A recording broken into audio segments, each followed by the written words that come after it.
తప్పుని సరిదిద్దాలని దేవుడు అందరినీ కూడా సంరక్షించాలని కోరుకుంటూ ఈ కార్యక్రమాన్ని తీసుకోవడం జరిగింది.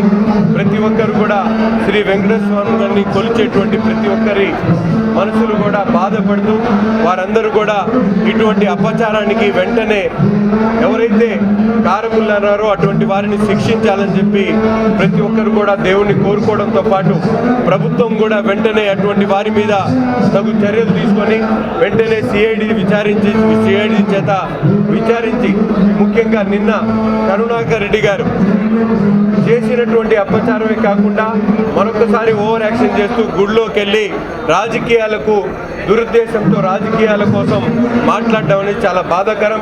ఇటువంటి చౌకబారు కార్యక్రమాలు చేస్తున్నటువంటి కరుణాకర్ రెడ్డి లాంటి వాళ్ళందరినీ కూడా వెంటనే అరెస్ట్ చేయాలని చెప్పి కూడా ఈ సందర్భంగా డిమాండ్ చేస్తాము.